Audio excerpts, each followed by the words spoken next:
We need to talk about money and about work and maybe even a little about religion. Oh, this could get controversial.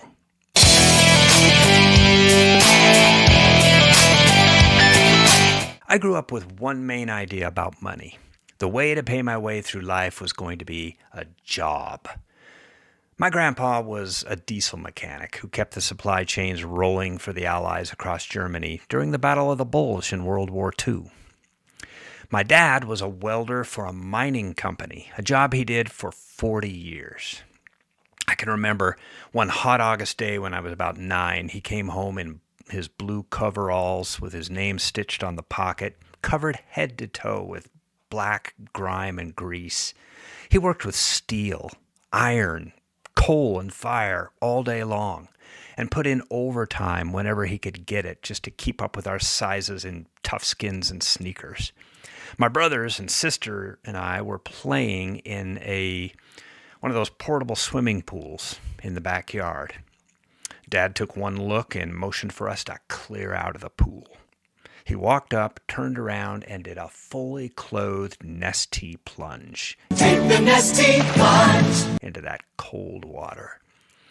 He needed that moment more than we needed our pool. He got out and left it half full of water so murky we couldn't even see the bottom. So I come from blue-collar stock, the world of the blue-collar man. I'd cue up the Styx anthem right now, but I think the last thing I need is Tommy Shaw breathing down my neck for copyright infringement.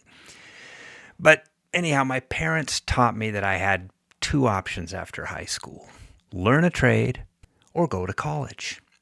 The outcome of both would be to join a company and trade the hours of my life for a certain number of dollars each.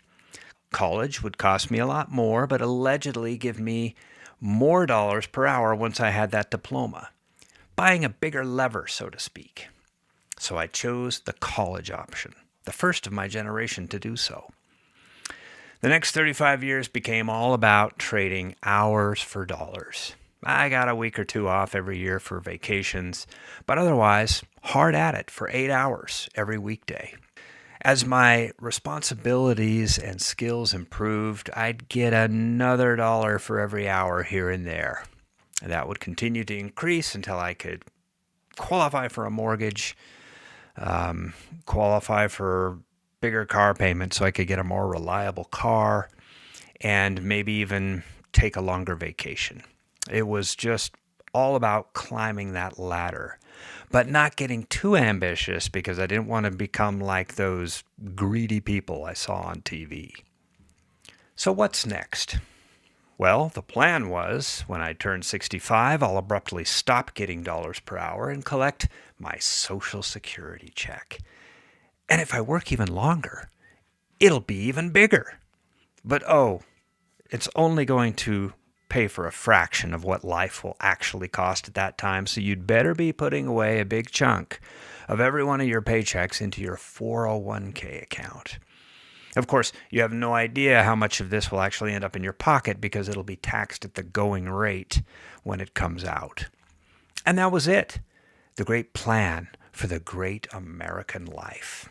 One problem: statistics show that most Americans do retire right around their 65th birthday. But do you know how old they are when, on average, the first major medical crisis hits? 66 years and 1 month. So it's easy math. After we retire, we have an average of 13 months as our golden year before we start becoming a regular in hospitals and clinics. On average. That's kind of how it sounds to me. But you know what? In 1985, maybe this was the best way to start. But as you can tell from the flat hairdos and crappy music, it's no longer 1985. I'd like to make one thing clear, though. I do appreciate and am grateful for all of the employers I've had throughout my life and my career. I've done a lot of different things. I've split tips with waitresses, working bussing tables at a truck stop. I've picked pineapples on Maui. I've installed watch batteries in a jewelry store. I've sold TV sets from an electronics store. And I've managed different team sizes of call centers all the way up to 120 people in a virtual contact center. And I'm grateful for every paycheck. The benefits that I received with these jobs enabled me to protect my family from major medical and to put braces on my kids' teeth. I've been able to travel all over this great nation on the dime of these companies I worked for. I've worked with some great people. I've worked for some great people. I truly believe that hardworking people in corporate and government jobs keep this world spinning. But something else is equally true. I paid a steep price for my security. By accepting the fixed salaries per hour that I received for all of this work, I was basically agreeing that it was a fair price for my time, talent, and energy. Because building my own business at the time seemed too risky and too hard, I aligned myself voluntarily with someone else's goals and ambition and took on whatever they assigned me to do. My income and my growth potential were capped, basically limited by what they said my time was worth and what they needed me to do. As a result, I would come home most nights mentally exhausted from spending all day working on things I didn't always enjoy and sometimes didn't even agree with. Then I'd spend what few waking hours were left eating unhealthy food and entertaining myself with the mindless tripe out of Hollywood. That helped me to forget work. Gotta unwind somehow, right? Gotta relax. Gotta escape. Gotta keep those worlds separate. And that is basically how the prime years of my life evaporated like so much smoke over a doused campfire without my ever really getting to the core of my personal creative purpose and my full potential. Oh, I fulfilled plenty of purposes during those years. I helped my wife raise 3 spectacular kids. I served in our church, in our community. I hope I had a positive influence on those I mentored at work and completed a lot of meaningful, helpful projects. I actually managed to squeeze in the writing and publication of a novel right in the middle of all this, and that was a childhood dream of mine. But that deep down, aching need to make a world-impacting difference with something big, crazy, and meaningful, well, that hasn't happened until now. That's getting started now. That's what late bloomers is to me. I personally believe that there is a little slice of this Generation X that sails with me under this same banner. People who see a future that diverges from and improves on their past. People who are done thinking small and are ready to dream bigger. What does this have to do with money? Well, if Social Security is not going to cut it, and we're not sitting on huge 401k and IRA balances, we either keep selling our hours to the job or we get building something that represents our true, unique worth and value. I just couldn't see a clear path to this in the 80s, 90s, 2000s, even the 2010s. But today, in this digital economy we live in, I don't think it's ever been easier. We have a level of expertise now that is actually in high demand. Now, I know we've inherited some funky ideas about money that don't always serve us. I'm a Christian. I know that many of the people who watch this channel are Christians. And although there are certainly some Bible verses that indicate that clinging to wealth is a bad thing, there are other Bible verses that make it very clear that having abundant financial resources can be part of a righteous life. Both Abraham and Solomon were insanely wealthy in worldly goods, and they were favored by God most of their lives. Their personal economies improved and uplifted the economy of everyone in their vicinity. Some say that the Good Samaritan spent the equivalent of over $1,000 in today's money to take care of the man who fell among thieves. Sometimes I imagine that the two who passed by on either side and ignored him were just too embarrassed to do anything about it because they were broke. We're asked to feed the hungry and clothe the naked, not to be the ones who need the food and the clothing. We have the age, the wisdom, and experience that is supposed to translate into unassailable self-reliance as long as we're healthy of mind and body, which for most of us will be a very long time. You've heard of the famous athletes who push off responsibility and say they don't want to be role models. Whatever. We don't really have any choice. We're the elders now. We're role models whether we like it or not. We may not think they care, but the millennials and Gen Z are watching us from the corner of their smarter than you think eyes, and they will remember us, not for what we told them to do, but for what we actually did.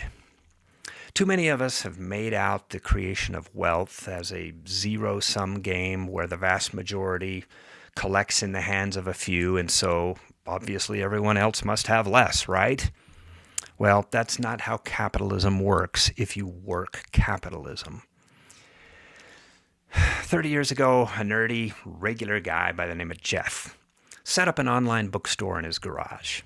He worked his butt off from that chair, scraped up $10,000 of his own money to get things rolling. When he needed more capital, he pitched his new company to a group of 60 investors. 38 of those people walked out on him, wanting nothing to do with the risk of this sketchy new internet thing. Well, that was short-sighted. Here's a picture of Jeff, his wife, and their boat today. Not so nerdy anymore. Anyone who ponied up $1,000 to invest in Amazon.com in 1997 and held on to it until today would be sitting on $2.5 million worth of stock. For nothing but taking a chance on Jeff and his team. They did all the work. Is Jeff Bezos a jerk? Well, he is sitting on over $200 billion, which seems rather excessive. And I think it's fair to be judgy about how he and his current wife were dating each other while they were still married to other people. His first wife, Mackenzie, was with him since the beginning and is considered one of the founders of Amazon. She made out with over $50 billion in the divorce, which she promptly started giving away to every charity in sight, which, frankly, is kind of awesome. But there are two sides to everything. Amazon.com currently employs 1.5 million people at an average salary of $75,000 a year. That is $112 billion in annual payroll. That's quite a few families supported by this jerk. Yeah, but that's hardly fair. Just a drop in the bucket to Jeff. He should share more, right? Well, okay. He offered to share back when it really counted, remember? And the majority walked away laughing in his face. Now that he's made it, of course, everyone wants a piece of him. When we chose to take a job at fixed dollars per hour, we wanted the sure bet, the guaranteed hourly wage. We didn't feel like building something in the garage that might not work out. That's too hard, too risky. We're cashing in for security, and who could blame us? We have bills to pay. We all can't be as lucky as Jeff, right? I'm not saying we all need to be billionaires. My point is, again, it's not 1985. It's not 1994. It's not even 2021. You don't need to quit your job and roll the dice on what happens next. We all have access to a virtual garage where we can start building something for an hour or two a day, a few hours a week, without risking anything except the time we might spend locked in on Netflix or sports. It's called the internet. And if you block out the crap, it's jam-packed with free education and resources that can teach you anything you want to learn and provide a marketplace where you can sell whatever you have of value. And that value can be anything from the junk in your basement to the work of your hands to the knowledge inside your head. If you're a late bloomer, I'm hoping you're all in on learning to thrive here in the third decade of the 21st century. You're not clinging to nostalgia, and you're definitely not procrastinating until the day when you don't have anything better to do. Now is the time. Today. There's something inside you, isn't there? Something that's been there for years, decades, maybe even since the time you were popping zits and combing your hair with one of these bad boys. When I was 10, I had fantasies of being a movie director. Steven Spielberg. The guy was my hero. I would walk around the backyard plotting out scenes, stories, and camera angles. I'd make my younger siblings and even some of the neighbor kids stumble around as actors and read my handwritten script. They were terrible actors, but imagination made up for a lot. I even made one of those clapper things out of cardboard and had my own director's chair. Hey, it was the 80s. You work with what you got. Well, I gave up on that dream pretty quickly when I needed to become a working stiff. I needed dollars, and no one was in my face offering me dollars for my Super 8 movies. But fast forward to right here, right now, 2025, as an old guy. Here I am, writing, directing, and starring in my own movie that some people will actually watch. I'm telling you, the 2020s is the time. It's the time to revive now what moved you then. Some version of what you left behind in your past, for very practical reasons, is now more available to you and more possible for you than it has ever been before. And you don't even need to show your face or let your voice be heard if you don't want to. You can produce art. You can write. You can build behind the scenes. But you have to be willing to share, to publish, to ship. Don't be intimidated by the technology. Remember, it was our generation that came up with this technology, and it will only pass us by if we stand there like a deer in the headlights and let it happen. We were born for this time. A month ago, I made a video of myself walking around a cemetery for 16 minutes, just blathering. And you know what? Within 3 weeks, enough people had watched it to sell out an NFL football stadium. No one's more surprised by this than me. 6 months ago, I had no idea how to do any of this stuff, and I learned it all from generous people who didn't charge me a dime. There is no school for the things we need to learn how to do.